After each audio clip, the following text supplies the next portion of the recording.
All right, welcome back. There's so much going on. I just can't even begin to describe the deluge of material. Much of it is worthy. Much of it is important, and we're trying to put it up as fast as we can so you can watch and make your own decisions. Those two doctors in Kern County, Bakersfield, California, who sat down, and it was primarily Dr. Erickson who did the speaking, and explained what statistics they had come up with after their 5 large emergency medical centers, clinics, had done testing. 5,000 people tested, and what they found. And what they found was so upsetting to the game underway, the plan underway, that YouTube and Ms. Wojcicki took them down, canceled it, because their revelations didn't meet YouTube's community standards. All right? Well, happy to say that the video, its entirety, is up now, back up at BitChute. So BitChute has it. I'll be posting that shortly. You'll find it in headlines. By all means, go look at it and share it and consider it. There are some people now trying to say that the doctors were controlled opposition and they were put up to doing. No. It is what it is. They're telling the results of their research. So it'll be up in headlines in a very few minutes. Frosty, how are you? Yes, doing very well. And I want to chime in on that also. Those two doctors, I saw the whole interview before it got pulled, and they came to the scientific mathematical reality check that your chances of dying from COVID-19 are 0.033. 0.033. 0.03. 0.03. That's right, 0.033. That's 3/100ths of a point. That's right. Anyhow, and I also saw the same interview where she pulled it off of YouTube because it didn't meet community standards. So it gives you an understanding, and I hope everyone gets a chance to watch the interview, because that 0.033 also is pretty much the worldwide figure around the world that this virus is not killing off particularly that many people. And as I've said in the past, we have virtually 3,000 heart attacks and cancer deaths every day in this country. I mean, it's about 1,600 cancer deaths every day, and it's about 1,700 heart attack deaths every day. I'm going to put this the video right out. I'm just finishing the news, the big upload now. I'll put this at the very top, at the very top, and so everyone can find it easier. It'll say new link in caps, so you'll be able to see it. Okay, go ahead. Sorry, Frosty. Well, yeah, and so, again, I hope that every person listening to this broadcast obviously uses common sense, in fact, Sandy and I just had dinner, and we ordered out bow tie right there in Evergreen, where we live.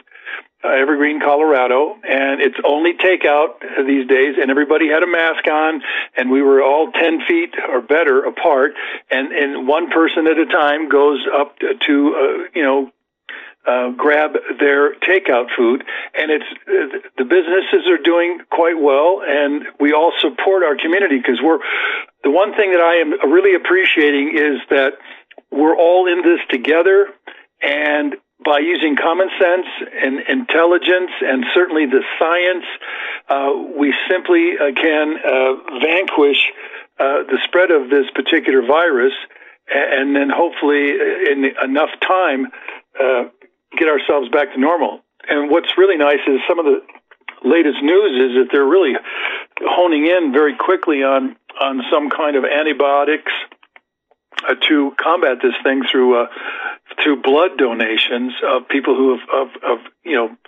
survived the attack, and also the virus, the coronavirus itself has many different aspects to it, and they've been working on a vaccine for a long time now, and they're going to probably come up with one pretty quickly. So I don't think so. There was no vaccine ever made for SARS, and this is SARS 2.0. It's a very difficult virus. There are over 30 mutations already recorded. The genetics change, and it's That's difficult, true, from my understanding, to make a virus that will blanket cover existing and anticipated genetic and mutated changes that are coming. They're just coming. Well, you may be further ahead than me on that one, because of course, I scour the news reports and try to keep myself up to date on that. So you may be a couple steps ahead of me. Believe it. There are people working on it right now. This is a $1 billion jackpot if they can come up with one. So the impetus is there. But the facts are that this is a very difficult type of virus to create a vaccine for. And honestly, even if they did, I would never have it. Not with the statistics that you just mentioned a minute ago and the doctor's presentation. I'll take my chances. I'll stay healthy. I'll stay fine, and I'll be fit, and I will have no problem with it. That's the way I see it. Well, and these people who are obese, Frosty, who are sick and have the, quote, traditional underlying medical conditions, they're the ones who are going to get hit with the 0.03 fatality rate or whatever. But that's what these doctors found. They extrapolated that from 5,000 people that they tested. That's not a true national test, but it's a sizable test. So anyhow, it's up to all of you, I think, to make your decisions on what you want to do about this and not be locked in your homes. I think the statistics are exposing the whole lockdown thing as an intentional device to destroy the economy of this country. That was my next point, and that is exactly what's going on. There are a lot of unhealthy people in the United States of America, and the obesity epidemic, and that's 7 out of 10 Americans have a weight problem, and 3.5 out of those have a gross obesity problem. So we're talking somewhere around 66% of Americans already are in trouble.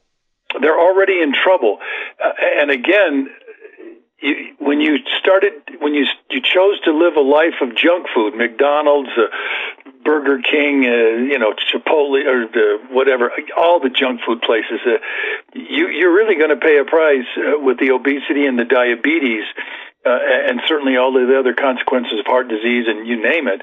And so this particular virus seems to be picking off those people who are very vulnerable, and of course older age at the same time. And I have to admit it, being a baby boomer myself, the baby boomer generation's pretty fat, and so you might want to choose to be really far away from the crowds, and you might want to choose to be much more healthy eating in the future if you make it through this thing. And as you just said, at 0.033, the chances of you coming down with this stuff, especially using your common sense. Sandy and I do stay at home, but we go ride our bicycles for 2 hours every day because we need the exercise. We want the exercise. We love the exercise, and it's great to be out in the sun. 80% of the people have no problem with this at all, and 50% of those don't even know they have it. Right. Again, it's only a 1 to 1.5% death rate here in the United States.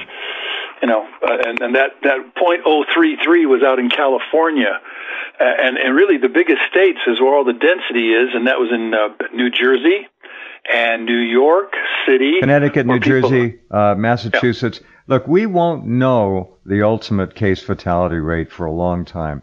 The cases who remain sick right now, and it can last for a month or longer, as long as someone is still infected or showing signs of infection, that case is not resolved, and you cannot generate a case fatality rate until all the cases are resolved.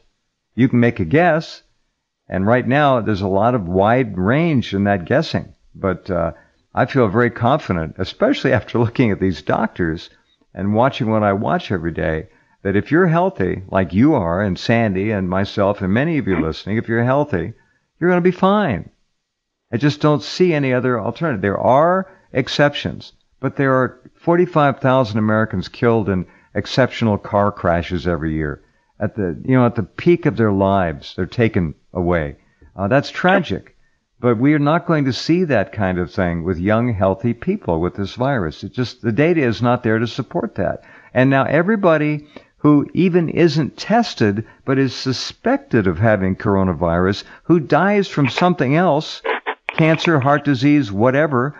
They're listed now on their death certificates as having died from coronavirus.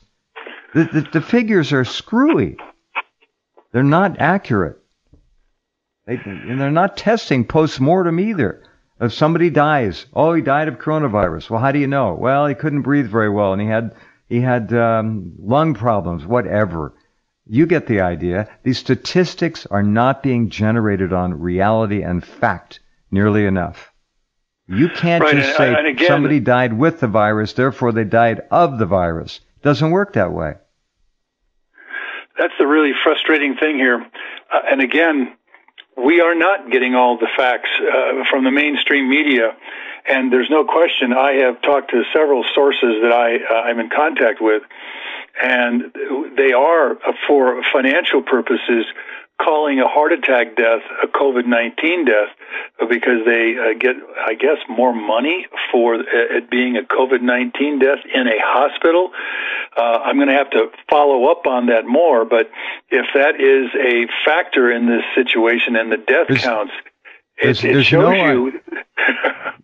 Frosty, there's no clear understanding why the CDC issued that mandate, but they did. And some people say it's to increase the death count, to make various points in different public relations and mind control and propaganda campaigns. But the death count is not correct.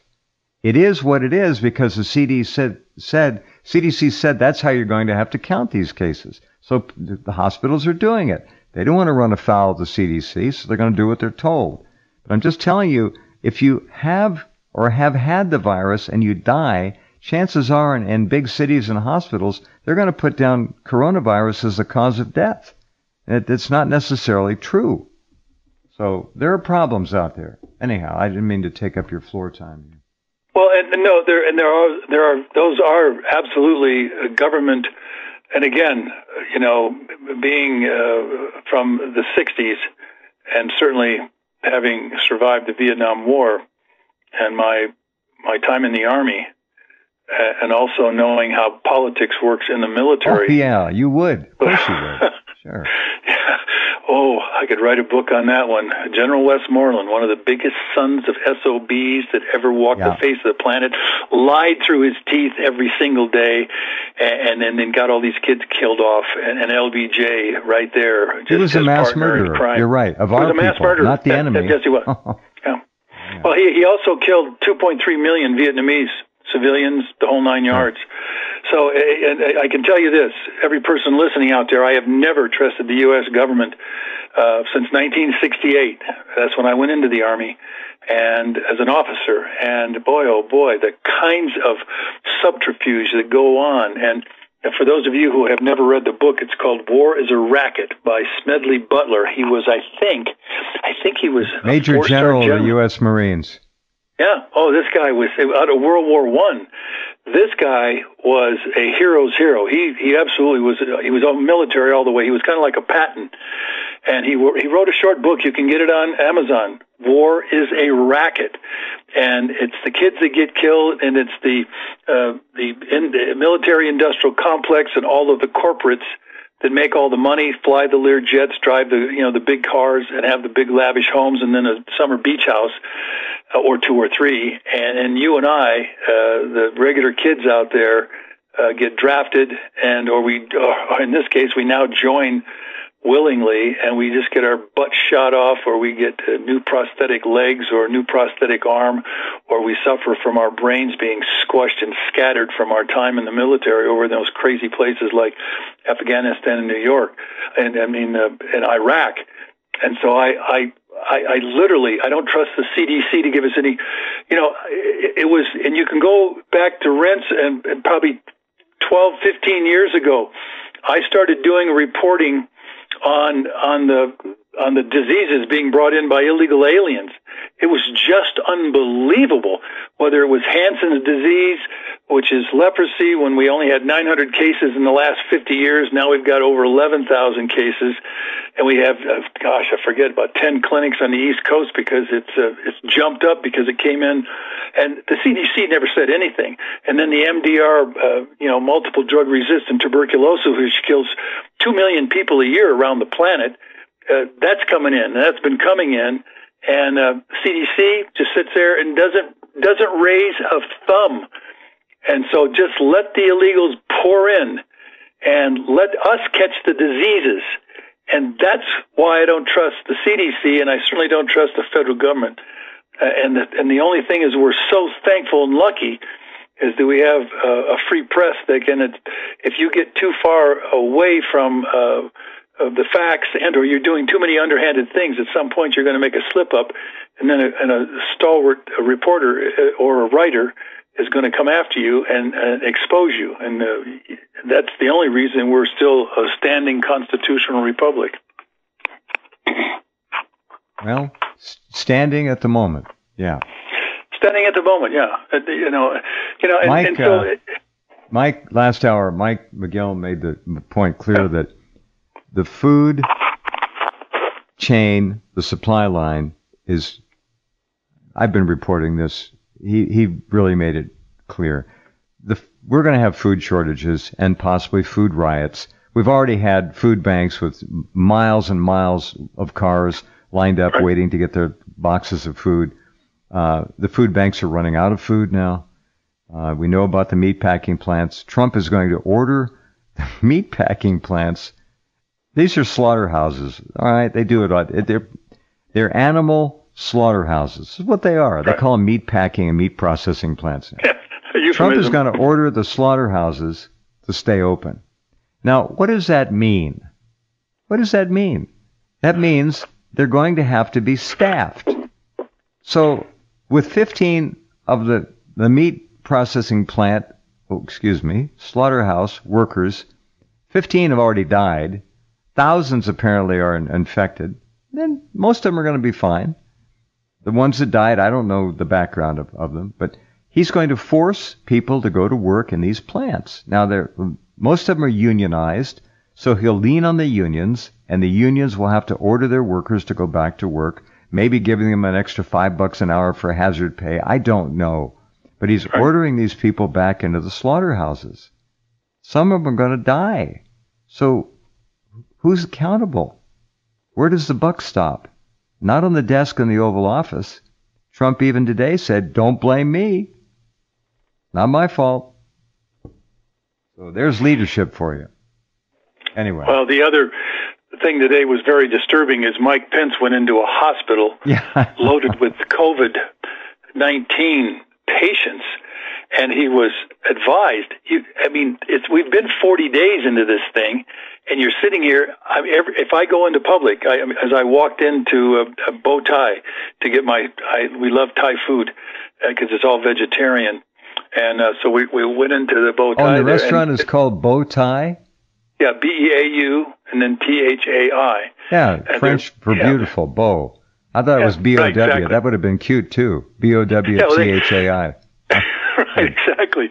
And so there were 4 people waiting, and we're all 10 feet apart, and we just calmly waited for our turn to go in and at the front door, and then they come and bring you out all your food, and that's how they're doing it, and that's, reasonable. Right. And I had my 2 masks on. I have one really close-in mask that really seals away from any other intake of air, and then I have one over that just to make sure.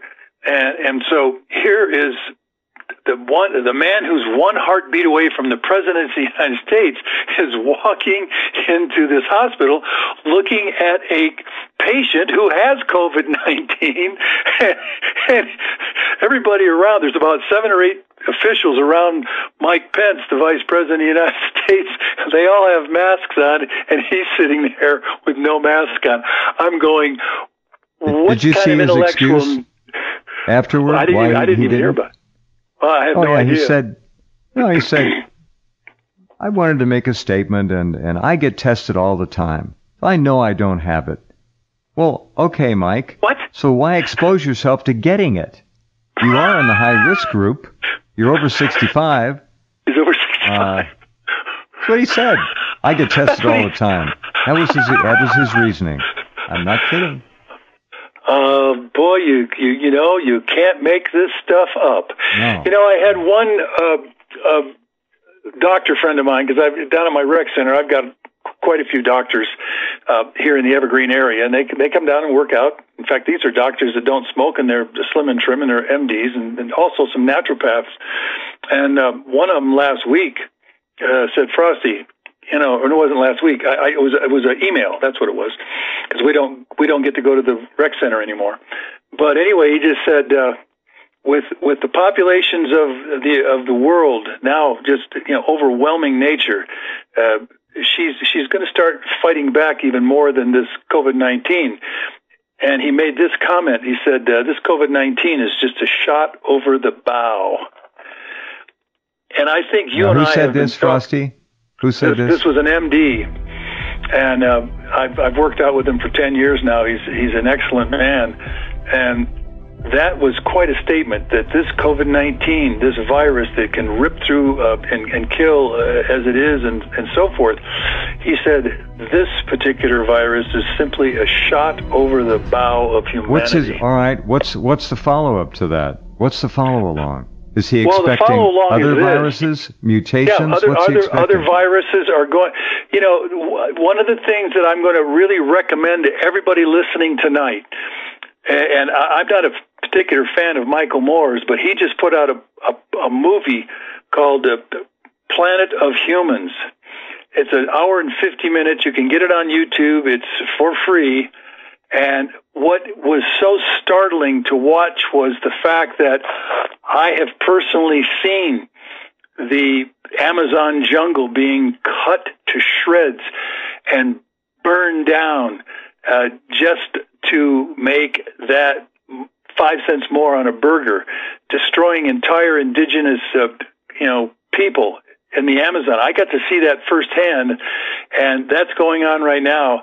And he starts talking about all of the chemicals that are wrecking. And in fact, one of the people he interviewed said everybody keeps watching the elephant in the room, and of course that's overpopulation, human overpopulation. And this lady just said, it's not an elephant in the room, it's a herd of elephants coming through the room, and nobody is listening, but they will in the coming years. And I swear, you've put on some videos of some of our conversations that could have been the harbinger of that movie, because it's what you and I have been discussing for well over 15 years now.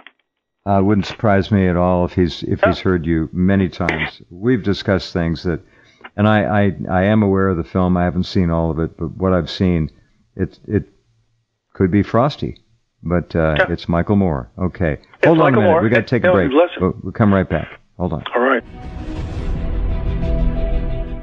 Okay, here we are doing 14 different things here. This is a bother. This is a concern.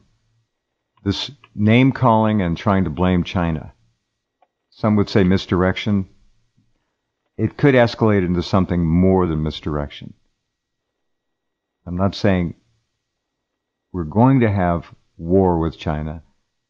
I'm saying we might end up with some kind of a conflict that could escalate into something that's not pretty. Trump is now saying that he will demand COVID reparations from China. He wants at least $160 billion from the Chinese Communist Party. The chances of that happening are 0.33. I don't like this kind of talk. It's almost as if he wants to create a war scenario to help him win re-election. The people usually don't make changes if their country's at war or nearly at war. Maybe he's looking at China as being an easier subject to anger than Iran. It would seem so. The Chinese are throwing a lot of insults back, because that's what they call diplomacy now. But demanding $160 billion reparations from China, there is just as much reason to suspect that the international war games that were held in Wuhan, which included a large contingent from the U.S. military, invited the U.S. military to go in there and release the virus, as some people believe, rather than that the virus got loose from the Wuhan BSL-4 lab. So you got two positions that are being thrown back and forth to each other. And I'm just suggesting that as bad as things are going to get, Trump has right now very little chance of winning re-election unless they put Biden up against him, which is not going to happen. So Trump is looking for any way to get out of this lose-lose-lose situation he's in. And provoking China, short of thermonuclear war, would be a win-win for him. That's how he thinks, from all I've been able to gather. But demanding the Chinese cough up $160 billion, I don't think is very smart, and I think it's theatrics, and I think he's doing it for obvious reasons. Frosty, go ahead. Well, whatever he's doing, Jeff, at this point, I've watched this man-child in the presidency of the United States now for over 3 years. Right. And there's no figuring what he might do. No. And he's coming unglued. That scares me. I think the guy's losing it. I really do. That's some of what I've seen some of these tweets that are just 12-year-old-ish. And, you know, we could demand $160 billion. Well, I don't know if anybody knows this, but we owe China, I think, in excess of $1.4 trillion in T-bills right now. I mean, we're so in debt to China. And that was brought to us by your favorite 535 congressional critters, the ones that took away the manufacturing and called it free trade.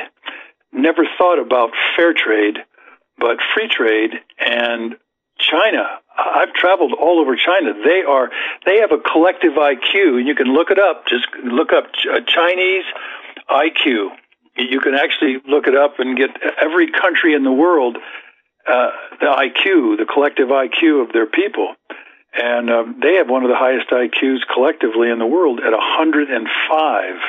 And the United States is only 100. In fact, I think it's just dropped down to 98 because we've imported, over for 50 years now, we've been importing so much of the third world that we've dropped our IQ, collective IQ of the United States by 2 points down to 98. And so, anyway, when you've got that smart of a collective, they've got the really smart ones, the 120s, the 130s, 140s. I mean, the Chinese are smart, and they've copied everything we've ever done. They've made it even better, and they've used it against us, and they are using it against us.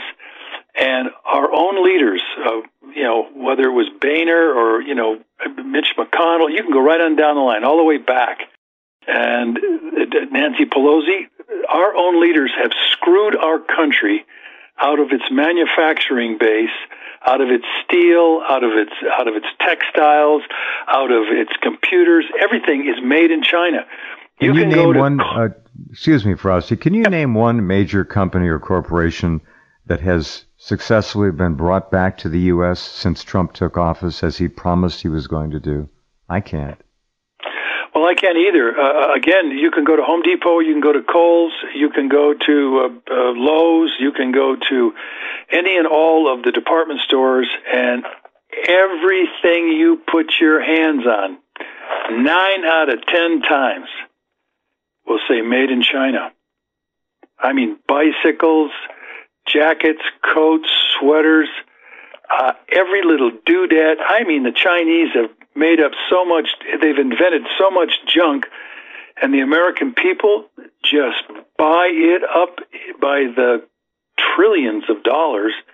And now we no longer have textiles. We no longer have computer manufacturing. We certainly don't have all of the manufactured goods like drills and like saws. And you just go into any Home Depot or Lowe's. Well, go into any Ace Hardware. I guarantee you, 9 out of 10 things you're going to pick up will have made in China. So they, of course, and we're their biggest customer, and obviously we owe them one. The last time I did research on it was 1.4 trillion. It could be much more, but right now. And what's so disgusting about the whole thing is that China right now is buying up land. I mean, we're talking not just thousands of acres, but millions of acres of U.S. farmland and property here in the United States, much like they did when they bought up much of northern Italy. And they're doing the same thing over there in British Columbia.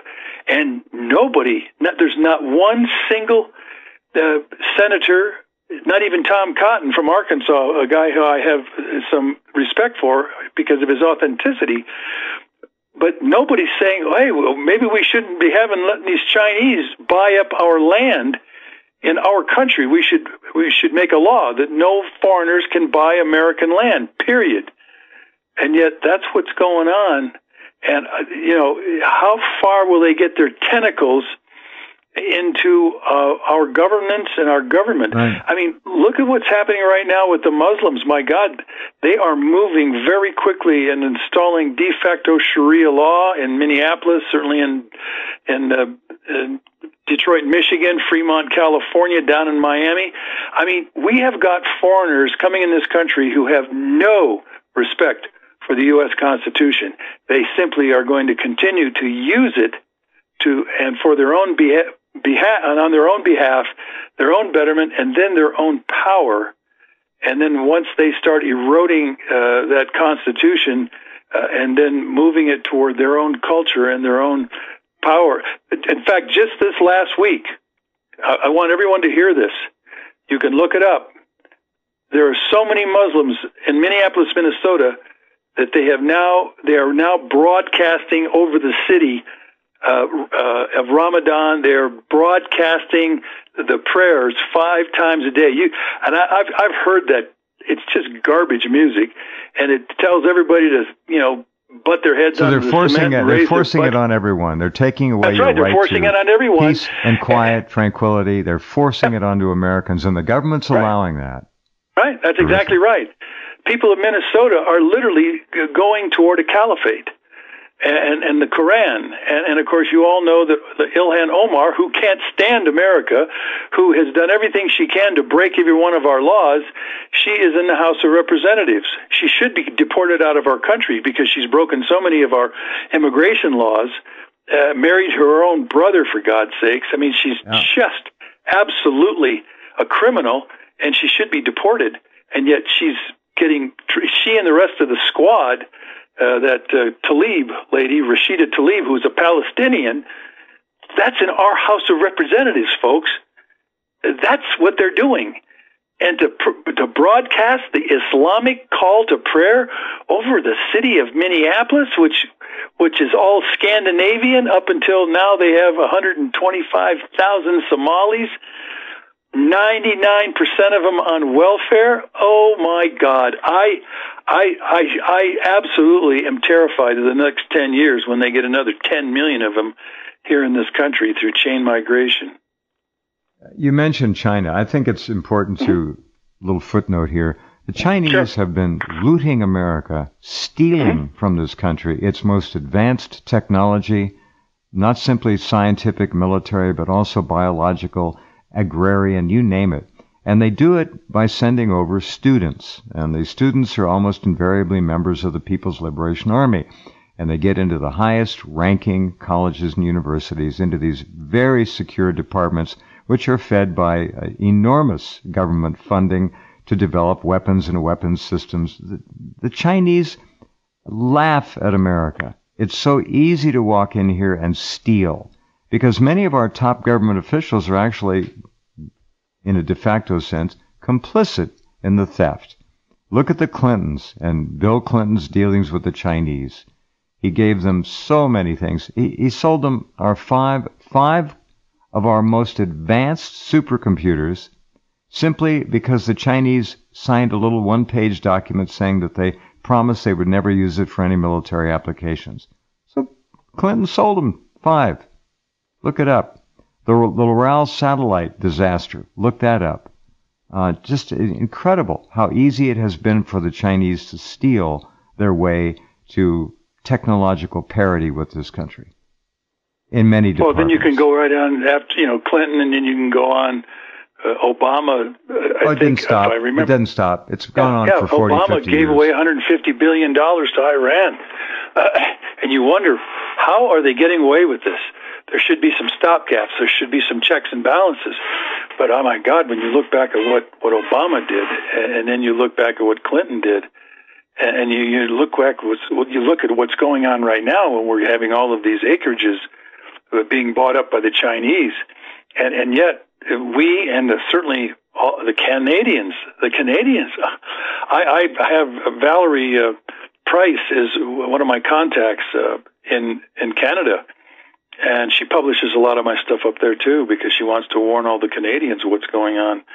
And she says it's absolutely mind blowing how Trudeau is just giving the Chinese everything, and certainly all of the other cultural groups that are just literally overwhelming. Ottawa, Montreal, Toronto.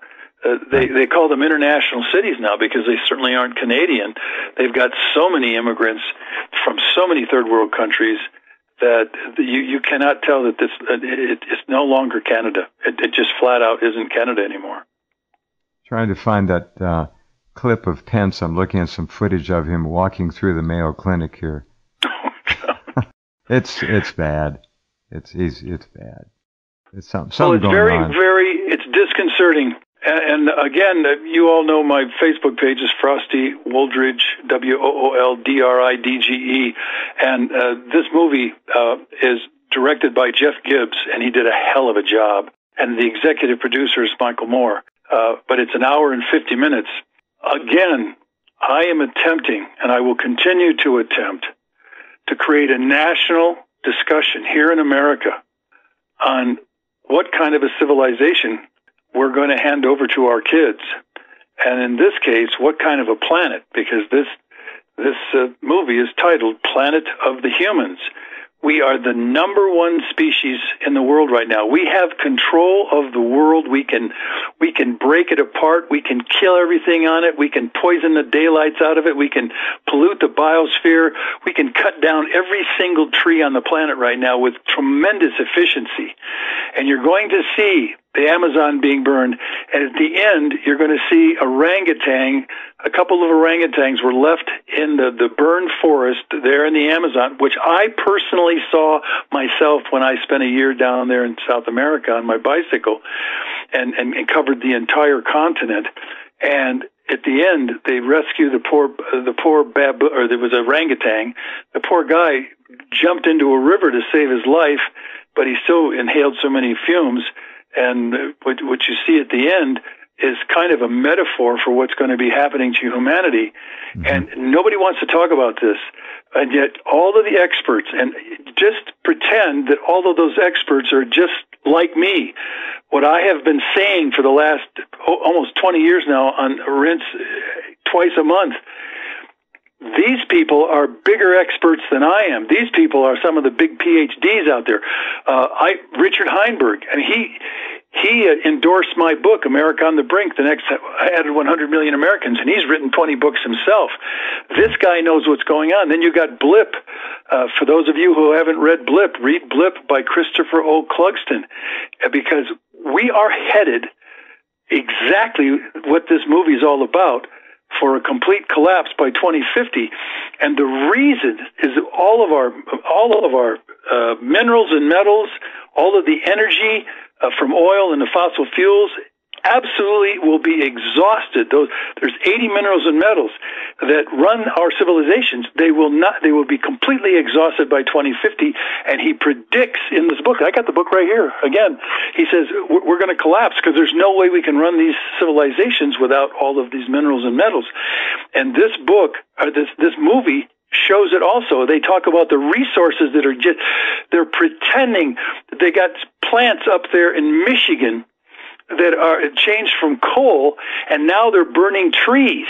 And we are so efficient at cutting down entire forests, and the tonnage of trees that you have to burn every hour, it's tons and tens, 15, 100 tons a day.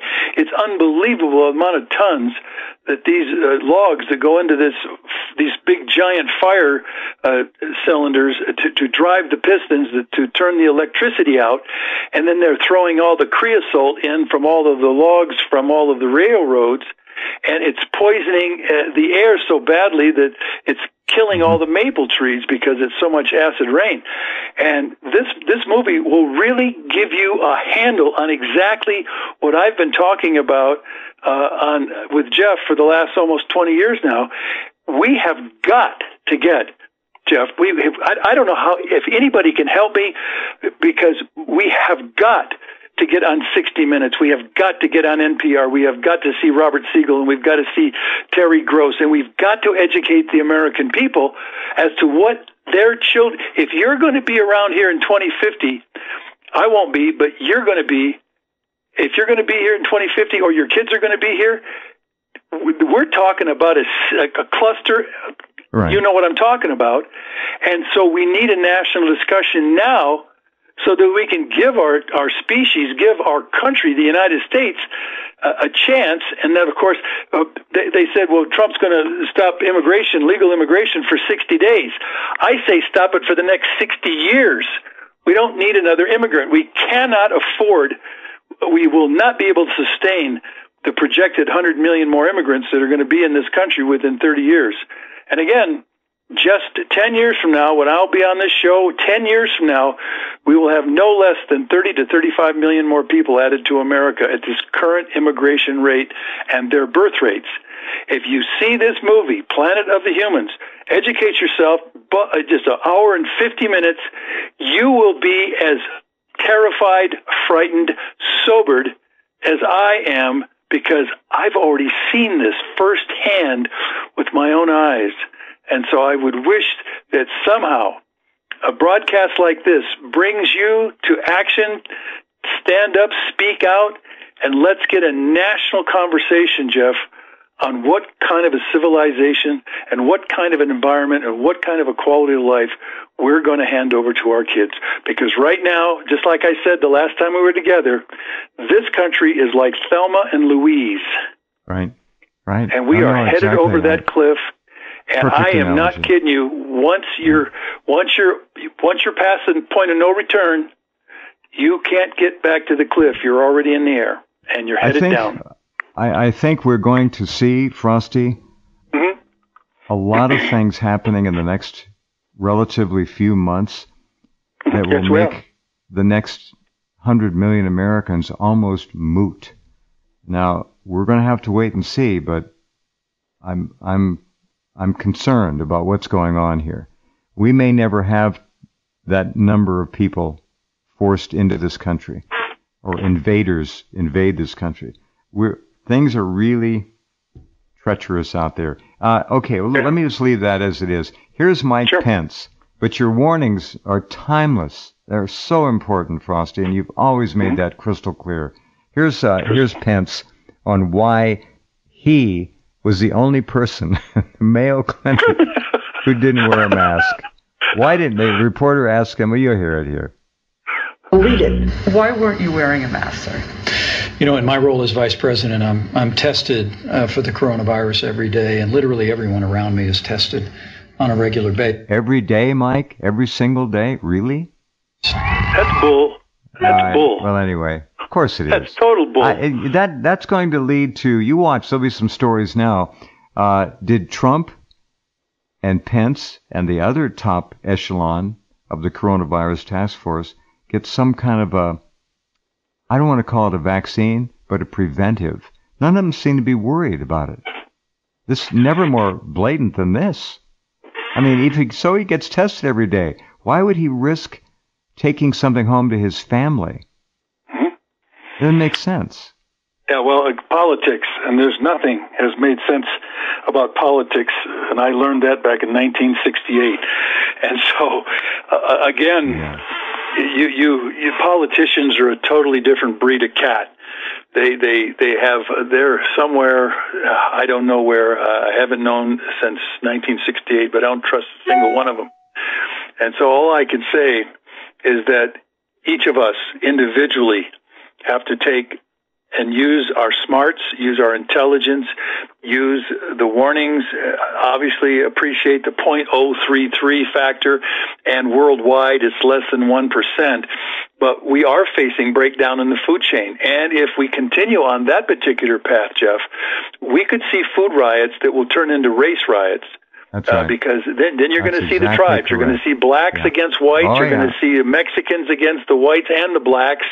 This country is multiculturalized, so no one's going to really pull in the same direction. They're going to be pulling. They're going to only pull with the people that look like them. And so we've got ourselves into a hell of a mess. And I'm hoping that something positive happens, and that we actually go back to work. And that the ones that are going to die. But if we do not go back to work and we keep what's going on right now, and that food chain gets completely destroyed, I guarantee you food riots will turn into race riots, and then we're going to have a hell of a mess in all of our big cities. And when you start, people get angry and they get hungry. They start burning things down. They destroy power lines. They will do anything for their survival. And then you get to see the same stuff you've seen in some of those movies of the future. And we need to move against that and try to maintain some kind of decorum in our country, because we're all in this together. Well, indeed. Talk to you next time, my friend. Have fun. Okay. Say hi to Sandy, and keep up the great work, as always. Okay. I'll keep it up, and just God bless everyone listening tonight, and be careful. Keep your social distancing, and I give prayers up for all of us to come through this. Indeed. All right. Well said, Frosty. Thank you. Thank you. Okay. We'll be right back with a lot more after this.